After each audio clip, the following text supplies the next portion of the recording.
Bom, pediram para fazer uma revisão sobre o assunto, então o que eu pesquisei para revisar a literatura dos últimos anos, o que tem de novo aí no tratamento da fratura trochantere. Lembrando que as fraturas, elas são do quadril, de uma maneira geral, são uma das lesões mais incapacitantes que tem, principalmente na população idosa, né? Tem uma alta incidência de mortalidade e o número de casos ele vem aumentando gradativamente. Tem uma estimativa de chegar até 4, 6 milhões de casos em 2050.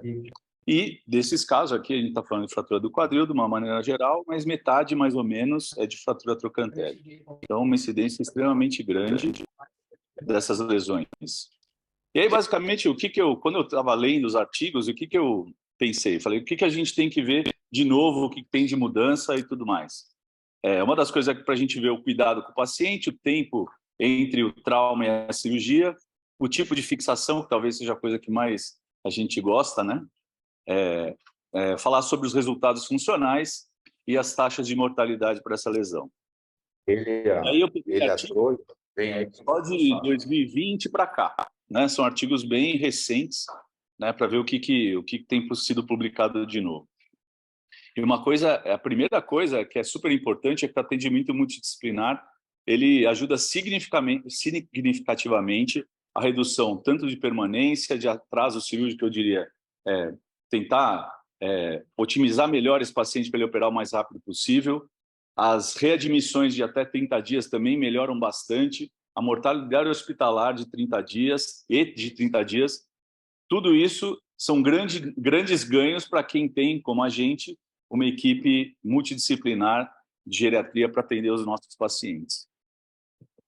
Né? E, assim, alguns trabalhos eles falam isso. Esse é um outro, que fala que também diminui o número de complicação durante a hospitalização.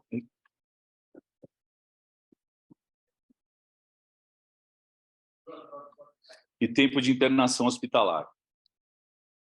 Então, isso é uma coisa que eu acho que a gente já está na vanguarda há muitos anos, né? Acho que mais de 2 décadas aí que a gente já está na frente.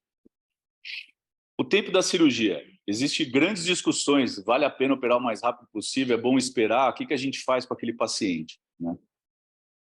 Aqueles pacientes, a maioria dos trabalhos mostram isso, né? E esse trabalho é um trabalho interessante que eu vi. Ele fala assim, obviamente, quanto mais rápido a gente operar esse paciente, melhor. E se você conseguir operar em até 48 horas, você ainda tem um ganho ainda para mortalidade de médio e longo prazo também. E interessante que nenhuma de algumas associações que a gente vai falar aqui, como por exemplo, valor de HB, valor do sódio, valor de cálcio, estágios de doença renal crônica e nível alterado de creatina na hospitalização, nenhuma delas aumentou o risco de mortalidade. Mas uma coisa que eles pontuaram, que é importante, é o nível de potássio. A hipercalemia aumenta muito a chance de mortalidade desses pacientes. E as outras coisas, vocês vão ver, a maioria dos trabalhos fala, né? Outras coisas que têm um risco maior de você ter um desfecho desfavorável são os pacientes com mais de 75 anos, que têm 2 ou mais comorbidades, uma classificação de ASA alto, né? E os pacientes do sexo masculino. Esses também, eles têm uma mortalidade maior e se forem operados depois de 48, 72 horas, aumenta ainda mais o risco de morte. Então, cuidado com a hipercalemia. A chance de um desfecho ruim na parte cardíaca é muito grande.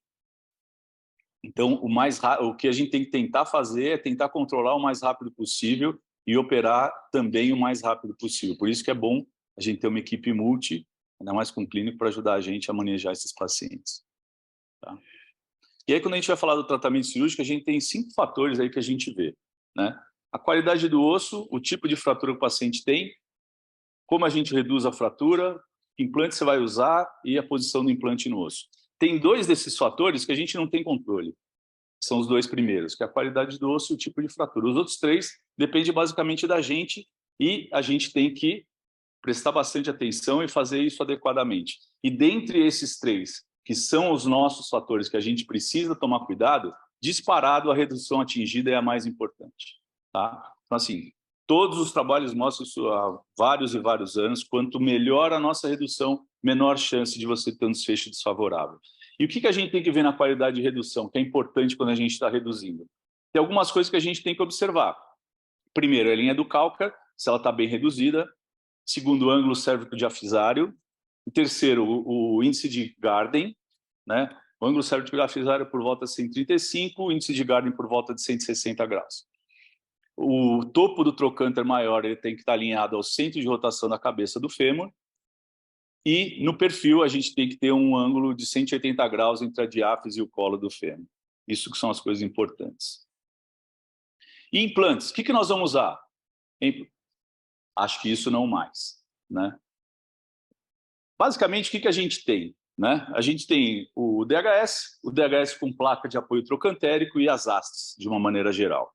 E como é que nós vamos escolher o nosso implante? Lembrar dos tipos de fratura que a gente tem. A gente tem as fraturas estáveis, que são as fraturas com traço único, as fraturas instáveis, que são mais cominutas e têm acometimento do trocânter menor, e as fraturas com traço reverso com a lesão da parede lateral. Basicamente, nas estáveis, ainda a gente pode usar bastante o DHS. Nas instáveis, o DHS ainda pode ser usado, mas se você tiver a placa de apoio trocantérico, melhor. E nas reversas não tem discussão. Você tem que usar a haste, que o resultado é extremamente superior do que as outras. E com o passar dos anos, o DHS sempre foi, no começo, logo que ele saiu, assim, extremamente importante no tratamento. Ele mudou o tratamento da fratura trans. Só que com o passar do tempo, a haste veio ganhando cada vez mais espaço.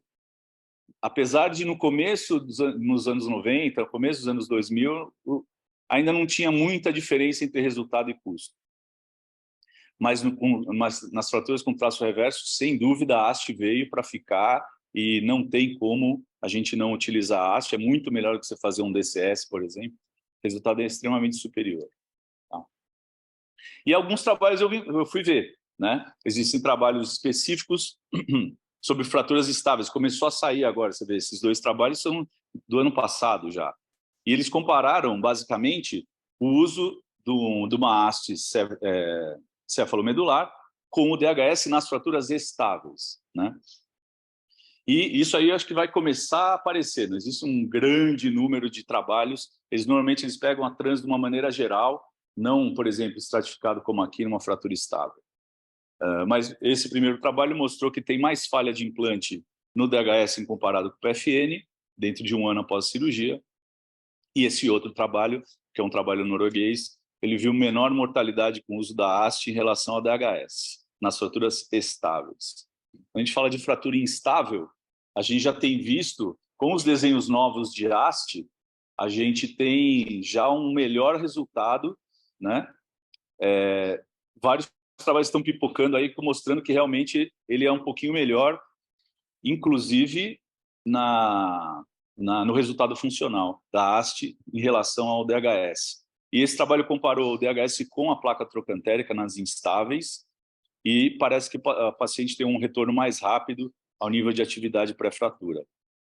E o nível de complicação foi mais ou menos semelhante. Outro trabalho que... Essa aqui é uma meta-análise, uma revisão sistemática, que fala... Só que ele é uma meta-análise com 5 trabalhos só, que também mostra uma menor taxa de revisão nas instáveis, quando a gente usa o DHS com a placa. Mas os dois são funcionais, eles são confiáveis aí no tratamento das fraturas instáveis. Esse aqui, tá vendo? Essa é a maioria dos trabalhos, a gente vê assim, eles falam sobre comparação, mas eles não estratificam entre o tipo de fratura que a gente está tendo. Mas algumas coisas também são interessantes. A haste trocantérica, sem dúvida nenhuma, o tempo operatório é muito mais curto, né? A menor perda sanguínea também, a gente nota isso, eu tenho visto também. O DHS usa menos escopia do que a haste, né? Então tem menos radiação. E nesse trabalho eles viram uma taxa de complicação parecida. Nesse caso aqui, um outro trabalho, aqui tá vendo? Eles já mostram, inclusive, as fraturas subtrocantéricas, né? Então fica meio que um balaio de gato aqui. Mas aqui, sem dúvida, a taxa de reoperação é menor para a haste do que o DHS. Na fratura estável, parece que não. Esse é o trabalho que mostra que não tem grandes alterações. E aqui ele também mostra que a taxa de mortalidade para 1 ano foi menor nos pacientes com haste do que nos pacientes que usaram a placa. Esse trabalho aqui foi um dos interessantes que eu vi, que fala de qualidade de vida, né? É um trabalho alemão que mostra uma coisa interessante, que particularmente eu também tenho observado, mas obviamente não tenho nada científico para falar. Que a haste cefalomedular parece que está associada a uma maior qualidade de vida. Por quê? Normalmente, é a minha opinião, quando você fixa com a haste, normalmente a fratura fica um pouco mais estável do que com o DHS. Portanto, o paciente consegue caminhar com mais autonomia mais rápido. Eu também observo mais ou menos isso, né? E eu acho que isso aí, se isso aí se comprovar realmente, eu acho que isso é um ganho, mesmo para as fraturas instáveis, porque o que a gente precisa é devolver a autonomia para esse paciente o mais rápido possível. Esse é o único trabalho que eu peguei, que é de antes de 2020, mas eu peguei por uma coisa que eu não tinha nunca pensado sobre isso. Ele fala em fator preditor de um resultado funcional ruim. E é uma revisão sistemática, que existem múltiplos preditores, né?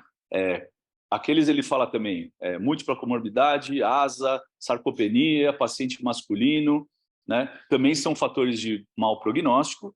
E uma coisa que é interessante, eles fizeram a medição do hand grip, da força de apreensão do paciente.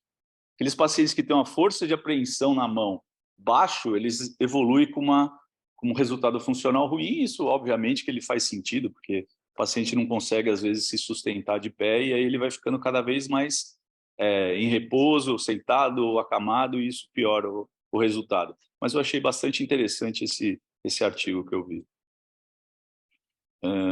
Esse é um coorte prospectivo que mostrou que isso é importante. A restrição de carga após a cirurgia não diminui a incidência de falha, muito pelo contrário. Você tem mais atraso na consolidação da fratura e que restringir carga não é bom, tá certo? Mesmo porque, se você for pensar em sustentar o membro inferior no ar, você tem um braço de alavanca muito grande da ação muscular e você aumenta o estresse sobre o seu implante. Sendo que um implante bem colocado, quando você atribui carga, você não vai ter problema nenhum em sobrecarregar o implante.